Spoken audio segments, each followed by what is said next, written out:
Assalamualaikum warahmatullahi wabarakatuh. Izin memperkenalkan diri, nama saya Ratna Dwi Anggraini, NPM 2021010104 dari kelas HKIC. Di sini saya akan memenuhi tugas UAS mata kuliah Akhlak dan Tasawuf, yaitu mempresentasikan makalah.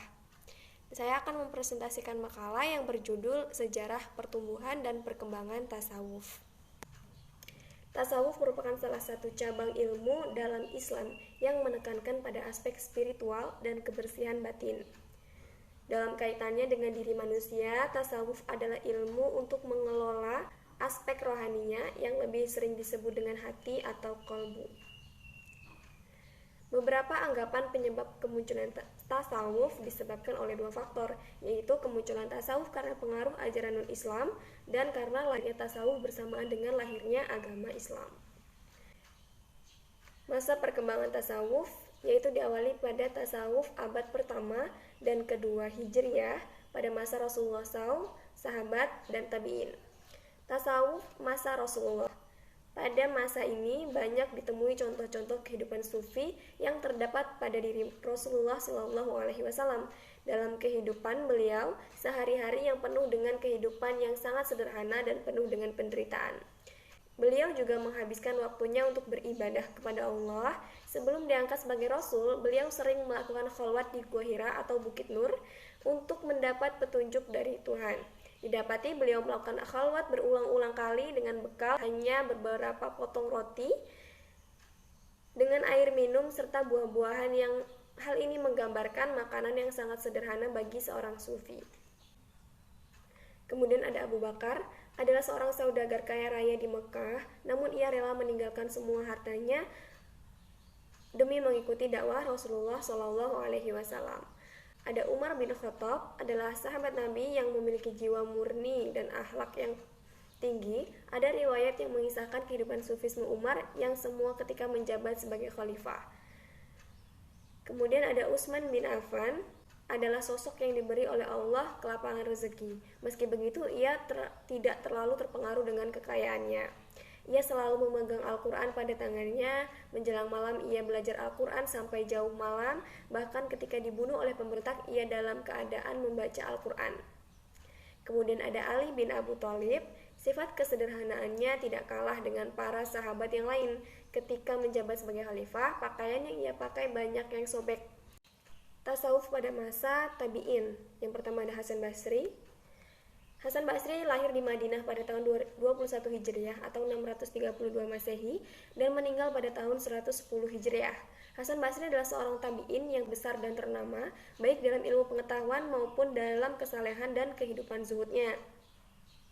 Konsep dasar ajaran tasawuf Hasan Basri yaitu yang pertama zuhud, yang berarti tidak menyenangi dunia. Yang kedua ada khauf atau takut, yang berarti takut akan jerumus ke jurang kemaksiatan. Yang ketiga yaitu merasa takut kepada kemurkaan Allah atau roja. Kemudian ada Rabiatul Alawiyah, seorang sufi wanita yang memiliki konsep tasawuf dikenal dengan ajaran cinta atau mahabbah atau hubulillah. Tingkatan zuhud yang tadinya dirintis oleh Hasan Basri yaitu zuhud karena kemurkaan Allah meningkat menjadi zuhud karena cinta. Kemudian ada Sufyan Tsauri. Ia merupakan seorang ulama hadis yang terkenal dan seorang tabi'in yang sangat zahid dan tidak tertandingi. Tasawuf pada abad ketiga dan keempat Hijriah memiliki ciri-ciri yaitu corak yang berbeda dengan tasawuf abad sebelumnya. Pada abad ini tasawuf sudah bercorak kefanaan atau ekstase yang menjurus ke persatuan hamba dengan Tuhannya atau wahdat al-wujud. Orang sudah ramai membahas tentang lenyap dalam kecintaan atau ittihad bi al-mahbub, kekal dalam Tuhan atau baqo bi al-mahbub, menyaksikan Tuhan atau masyahadah, kemudian bertemu dengannya atau liqa. Tokoh-tokoh sufi pada abad ketiga dan keempat Hijriah diawali oleh Abu Faiz Zinnun al-Misri. Beliau mengungkapkan bahwa taubat terbagi menjadi dua macam, yaitu taubatnya orang awam atau taubat dari dosa dan taubatnya orang khawas, yaitu taubat dari kelalaian. Demikian pula dengan konsep makrifat dibagi menjadi tiga macam, yaitu makrifat mukminin, yaitu makrifat mukmin, makrifat ahli bicara atau mutakalimin, dan hukama, dan makrifat waliullah yang dekat kepada Tuhan dan kenal akan Tuhan, dalam hatinya, atau muqarrabin, ma'rifat yang terakhir tadi adalah setinggi-tingginya martabat. Kemudian ada Abu Yazid Al-Bustami, memiliki nama kecil Taifur yang cukup melekat pada hati orang-orang sufi. Yahya bin Mu'az adalah seorang sufi yang sezaman dengan Abu Yazid Al-Bustami. Ia mulai memakai ilmu pengetahuan dalam menegakkan paham tasawuf yang menjadi bahan penting bagi ahli tasawuf. Pokok ajaran tasawufnya yaitu melanjutkan dari tasawuf Rabiatul Adawiyah yang masih berkaitan dengan cinta. Kemudian ada Husain bin Mansur Al-Halaj yang secara ringkasnya ajaran tasawuf beliau adalah ada hulul yang berarti ketuhanan, al-hakikatul Muhammadiyah yang artinya Nur Muhammad sebagai asal-usul segala kejadian, amal, perbuatan, dan ilmu pengetahuan. Kemudian ada wihdatul ayan, yaitu kesatuan segala agama. Tokoh sufi pada abad ke-5 Hijriah, yaitu ada Abu Hamid Al-Ghazali, Syekh Ahmad Al-Rifai, Syekh Abdul Qadir Al-Jailani, Syekh Abu Hasan Al-Syaidili, Abu Al-Abbas Al-Mursi, dan Ibnu Athaillah Al-Sakandari. Namun ulasan tentang tasawuf pada masa ke-5 Hijriah lebih menitik beratkan pada konsep tasawuf Al-Ghazali, sebab Al-Ghazali adalah seorang sufi yang terkenal dan terbesar pada masa itu dan memiliki konsep tasawuf yang paling jelas dan mencerminkan kondisi pada saat itu. Tasawuf pada abad ke-6 dan ke-7 Hijriah. Pada abad ke-4 Hijriah tampillah tasawuf filsafi, yaitu tasawuf yang bercampur dengan ajaran filsafat. Ibnu Khaldun dalam muqaddimahnya menyebutkan bahwa tasawuf filsafi mempunyai 4 objek utama menurut Abu Al-Wafa yang bisa dijadikan menjadi karakter sufi filsafi, yaitu latihan rohaniyah atau riyadhah dan perjuangan batin atau mujahadah dengan rasa intuisi serta introspeksi. Kemudian ada iluminasi atau hakikat yang tersingkap dari alam gaib. Kemudian ada peristiwa-peristiwa dalam alam maupun kosmos berpengaruh terhadap berbagai bentuk kekeramatan atau keluarbiasaan. Munculnya ungkapan-ungkapan baru atau istilah-istilah yang pengertiannya masih samar-samar, seperti kasyaf atau tirai penyingkap, tajali atau Tuhan telah jelas dan nyata, wihdatul mutlaqoh atau kesatuan yang mutlak, hulul atau penjelma Tuhan ke dalam hamba, dan ittihad atau persatuan antar hamba dengan Tuhan. Tokoh-tokoh sufi pada abad ke-6 dan ke-7 Hijriah, yaitu Syihabuddin Abdul Futuh Al-Suwardi dan Muhyiddin Ibnu Arabi. Syihabuddin Abdul Futuh Al-Syarabi merupakan syekh yang mati terbunuh dan memiliki gelar Al-Mu'ayyad bil Malakut atau mendapat sokongan dari alam malakut.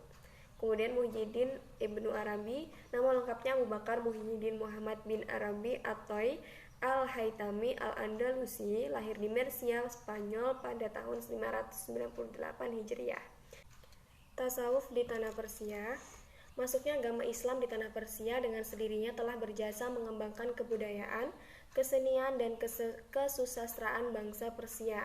Begitu halnya dengan tasawuf yang berkembang cepat dan menjadi bahan atau sendi yang tidak dapat dipisahkan lagi dari perkembangan seluruh tasawuf Islam. Islam tumbuh dan memiliki corak kepersiaannya sejak abad ke-3 Hijriah. Dalam perkembangannya, filsafat dan tasawuf di Persia menggunakan 2 bahasa, yaitu bahasa Arab dan bahasa Pahlavi atau Persia. Pengaruh tasawuf di Persia cukup besar dan berkembang hingga ke Turki, India, dan Afghanistan. Sampai sekarang yang kurang lebih dari 1000 tahun lebih, kebudayaan Persia Islam masih hidup dengan suburnya. Hubungan antara Islam kebudayaan Persia yang terjalin erat di masa lalu akhirnya putus setelah Persia atau sekarang Iran mendeklarasikan dirinya menggunakan paham Syiah sebagai mazhab kerajaan atau negara. Padahal mayoritas umat Islam di dunia menganut paham Ahlus Sunnah. Namun sekali lagi pengaruh tasawuf Persia amat besar dalam dunia Islam. Yang keenam, tasawuf pada abad ke-8 Hijriah atau masa menurunnya tasawuf. Pada masa ini terlihat tanda-tanda keturunan tasawuf kian jelas yang disebabkan sering terjadi penyelewengan dan pemikiran ganjil dalam diri kaum sufi dan sekaligus mengancam kehancuran reputasi baik ilmu tasawuf. Tasawuf pada waktu itu telah memasuki bid'ah kufar, mengabaikan syariat, hukum-hukum moral, dan penghinaan terhadap ilmu pengetahuan, membentengkan diri dari dukungan awam untuk menghindarkan diri dari rasionalitas, azimat, dan ramalan, serta kekuatan goib yang ditonjolkan. Penyebab mundurnya tasawuf di dunia Islam pada abad ini antara lain pada masa itu adalah masa suram-suramnya cahaya perasaan dan pemikiran karena ada rasa keputusasaan dalam dunia Islam. Hal ini dikarenakan Baghdad sebagai jantungnya ilmu pengetahuan telah dihancurkan oleh bangsa Mongol, ditambah lagi kekuasaan Islam berpindah ke Asia Kecil yaitu Turki dan Turki Utsmani. Sejak itulah pelita timur lambat laun redup. Bangsa Barat mengalami zaman Renaissance yang mendorong kemajuan bangsa Barat dalam mengambil alih peradaban dunia. Kemudian ada umat Islam hanya bertaklid dalam segala bidang ilmu, yaitu menurut saja kepada apa yang tertulis dan dijelaskan oleh orang-orang dahulu. Tidak hanya tasawuf, kondisi taklid ini juga terjadi pada beberapa ilmu seperti ilmu fikih, Al-Quran, hadis, dan teologi atau kalam. Kemudian 3 ayat tentang tasawuf. Yang pertama yaitu surat Al-A'la ayat 14 dan 15. Bismillahirrahmanirrahim. Qad aflaha man tazakka wa dzakara asma rabbih fasholla. Artinya sesungguhnya beruntunglah orang yang membersihkan diri dengan beriman dan dia mengingat Tuhannya lalu dia sembahyang.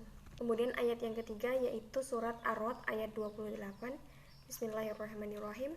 Alladzina amanu tatma'innu qulubuhum bidzikrillah.